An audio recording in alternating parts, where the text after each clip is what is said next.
Hi guys, we're going to make two different kinds of pendants today. I've ordered these plain bezels off at Amazon. They do come with little glass discs. You can use those if you're crafty and make little fridge magnets out of them, paint them. We're not going to use that part of them today. We're just going to use the bezel pendant part.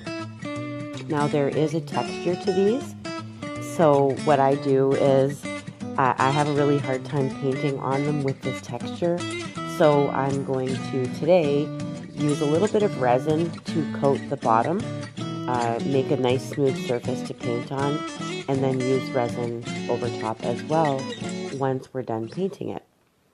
So I'm going to show you a quick way to mix up some resin, but if you want more in-depth help with resin, I use it on my rocks as well, and I will leave a link in the description for my resin tutorial, as well as a link to the artresin.com. That's where I purchased my torch, which is a little artist torch, which I use to blow the bubbles out of the surface of my resin. I use a small Rubbermaid sandwich container with a lid to store my pendants in while they're drying. Very, very easy, keeps the dust off, the hair off, nothing gets in there. So with art resin, there's two different bottles. One's resin, one's hardener. They don't work without each other, so you need one part of resin and one part of hardener. Make sure it's equal parts or it won't cure properly.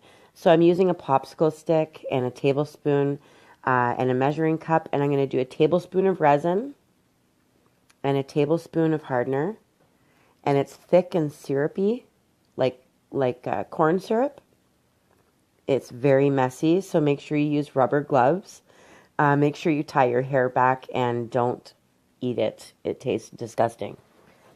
Yes, I have tasted it accidentally. No, I'm using, making sure to scrape all of that out using the popsicle stick. Give it a really good stir.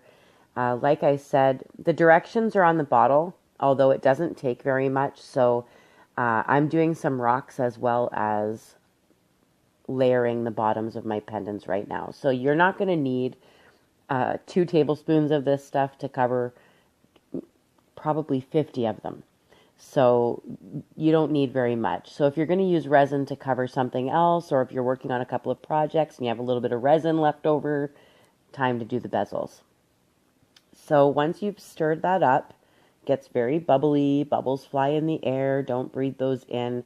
This stuff is non-toxic and safe for use inside your home. There's no fumes, so that's the best part about this resin.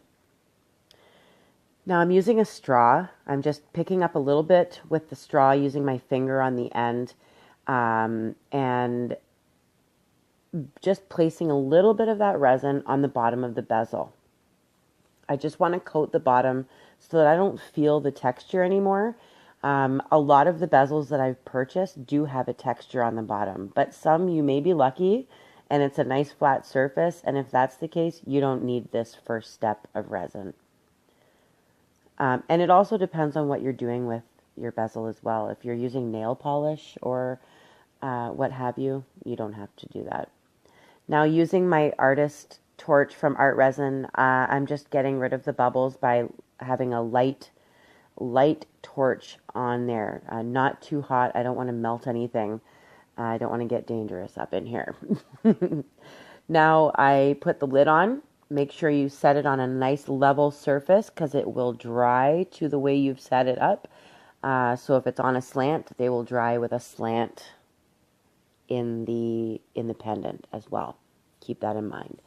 And literally I just put the lid on and put them up on my shelf, and they dry. You can start playing with them and painting them again after 12 to 15 hours.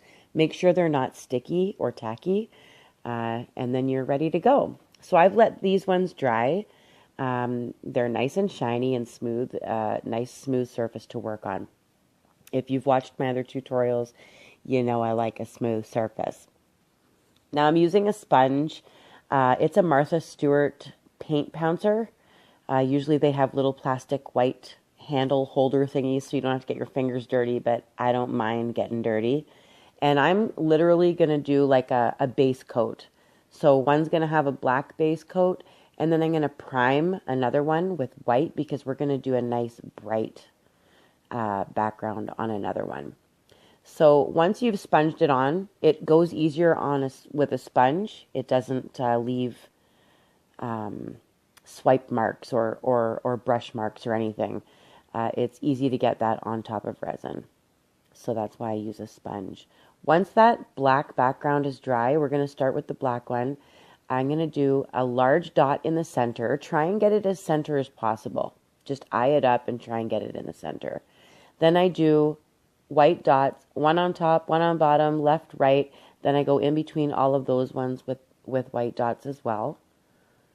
And then I went in between those dots with a small needle head, the end that you put the thread through, with gold. So there's tiny gold dots between those white dots. Now I'm doing with a bigger dot, a toothpick, and I'm using red. Now I'm going to go in with dark purple using a small nail dotting tool. These nail dotting tools, the link will be in the description as well. Everything I'm using will be in the description. You can get these tools in craft stores, in nail stores, Amazon, online. Now I'm going with my toothpick, light purple. And I'm going around the dark purple in like a half moon in small light purple dots. Best part about my paintings is that you can choose whatever color you want. Pause it here if you need to, so you can see the design really well right there. You can use whatever color. You can put the dots wherever you want. I'm just giving you some ideas to work with here. Now I'm going around my light purple dots in a half moon of small gold dots again. I'm getting that gold out. I like gold. And I'm using, once again, my little needle. It takes time and practice to get good at this dotting technique, but don't be afraid to try. That's all I'm asking is that you just give it a try. It does get easier the more you do it, and I've been doing this self-taught for about 6 years now, so it does get easier. Now I'm using like a light turquoise, bigger dots again, using nail dotting tools. I went in between those gold bumps, I guess, half moons. I'm not sure what the technical terms are. Now I'm going with green and a toothpick beside a dot on either side of that turquoise color. You can pause it and take a look at it there. It's hard to do all of this in a quick tutorial for you all, but I'm doing the best I can. Now I'm going in with bigger dots again. These are magenta. I will leave all the paint colors that I use in the description if you want to use the same exact colors as me, but you can choose whatever colors you want or whatever's closest, whatever you have available. So right above those turquoise dots is a larger magenta dot. Back in with the gold again. We go in and out with the gold. I'm just putting a small dot between the magenta dots right above the green dot with a toothpick, some more gold.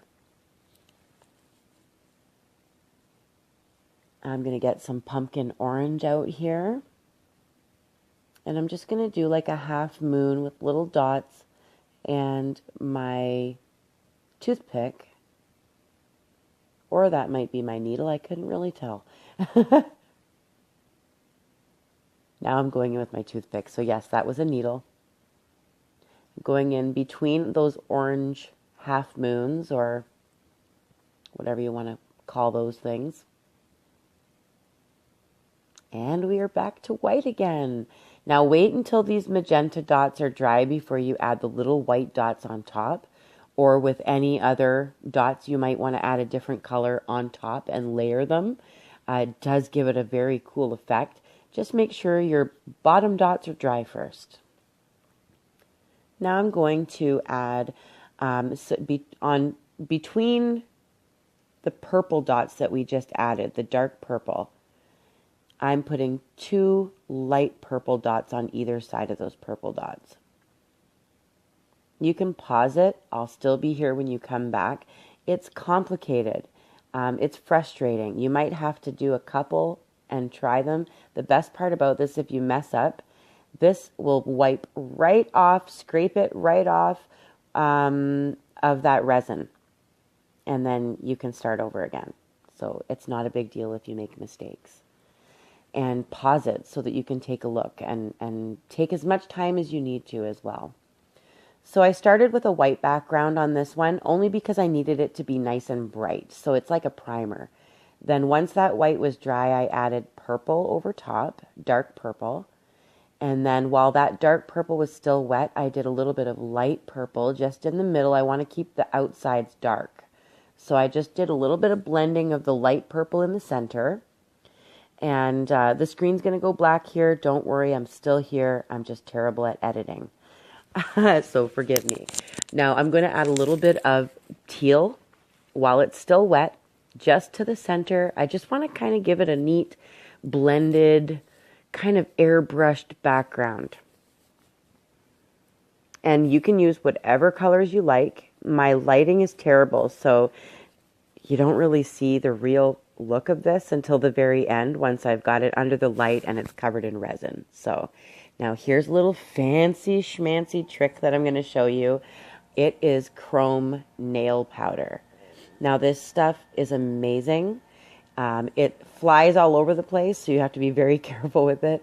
But basically I wait for my surface to dry, and then I go in with a dry brush and I just lightly brush on some of this shell nail chrome powder that you can buy online, Amazon, nail places, Sally's. This stuff is amazing, and it comes in all different types of colors.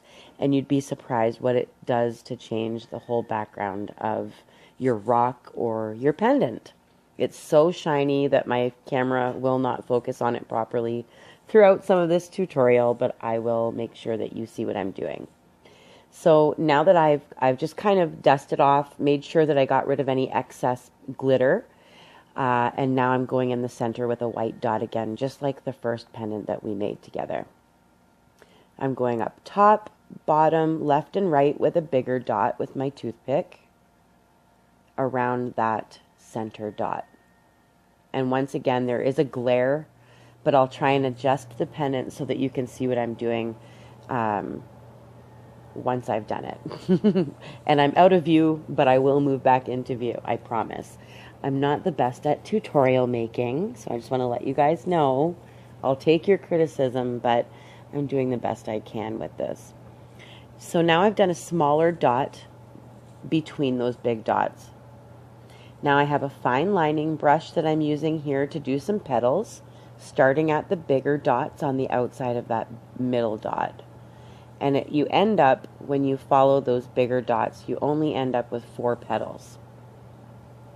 Now they're kind of opaque. I'm going to thicken them up a bit so that you can see them better in a minute. But basically, that's what we're doing. There's 4 petals that we've made so far. I call them petals. There might be a technical term for it, but I'm calling them petals. So there. Now I'm doing a big dot between those petals, not as big as the center dot, but bigger than the original ones there. Now I do like a little half moon again of dots around those bigger dots, all in 4s. So we have 4 petals and then 4 more dots to go around with the half moons. I actually do a layer, 2 layers, sorry, of these half moons around there. So I've gone around and I've done 1 layer of the dots, and then I'm going to go around again and do another layer of the dots. I don't like to do like 2 layers and then move on to the next one and do 2 layers. I do one thing at a time. It makes it less confusing for me. That's just the way my mind works. So here's my second layer. They do gradually get smaller. The closer you get to that petal, the dots get smaller because you're running out of paint.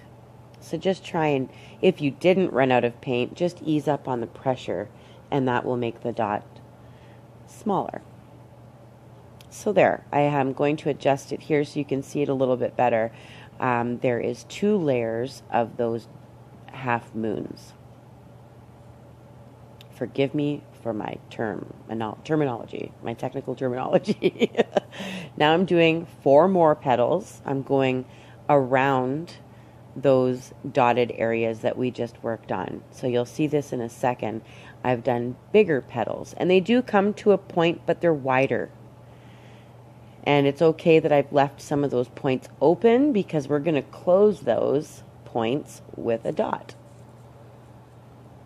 And luckily, I was able to, it's not quite centered, but it's looking good enough to wear. I would wear this.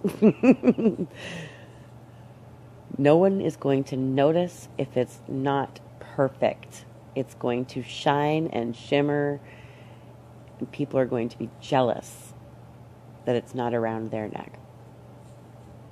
So I'm adding in the center of those petals yet another dot. And see, we're just sticking with white paint here, but you can change the color if you like. You can use like silver, you can use gold, you can use metallic. You just want it to stand out from the background. Now I'm doing dots going from the center bigger dot and working my way out to the point of the petal. And it does get smaller as I work my way out to the point. And this is a fairly simple design, but with that background that we just made, you don't need anything too fancy sitting on top of that. It's all going to look very beautiful once it's done. So now I'm going to let these babies dry so that we can put a nice coat of resin over top like I'm doing now. Once again, I have some rocks on the go, and so I'm going to cover my pendants, the ones that I have ready to be resined, and I'm just using this straw to cover a layer of resin over top. Now you can put a thicker layer this time around. You don't need to do a thin layer. You can do a thicker layer as long as it doesn't overflow and spill over the side. You're fine. Just try and keep it contained in the pendant. So I'm doing both pendants now. I am going to be adding some crystals to these, some flat back crystals, which I like to add as if these aren't beautiful enough already. I always make them more sparkly. So I will be leaving a link in the description for some flat back crystals as well. But you can see as I've put the resin in, you can see the bubbles on the surface. So I'm going to use a light torch and torch the bubbles out of the surface of the pendant. Make sure you don't hold that torch there too long, but now they're beautiful. They're ready to go in the sandwich container and go to sleep for the night, and then I can play with them tomorrow once they're dry. Once again, make sure they're on a level surface so they don't dry all wonky, and I'll show you what they look like when they're done. Here we go. They're so beautiful. So sparkly, and I'm telling you, this video is not doing them any justice. They are so bright and colorful and shining and gorgeous, and they're lightweight. They're not really heavy around your neck, thank goodness. But everything you need to know, everything I used is going to be in the description. Here's a couple more that I made as well that I'm just going to show to you just to give you some ideas. These ones do have crystals on them already. You can do so many different things, and it's so much fun. If you have any questions, just ask me. I'll be happy to answer you as soon as I get the free time to. Thank you guys for subscribing. I love you all. Hit the subscribe button, hit the bell so you don't miss out on any new tutorials. I've added some crystals to these now so that you can see it really does, it changes them completely. So I hope you love this and have fun with it. That's all I care about. Keep painting. Bye, guys.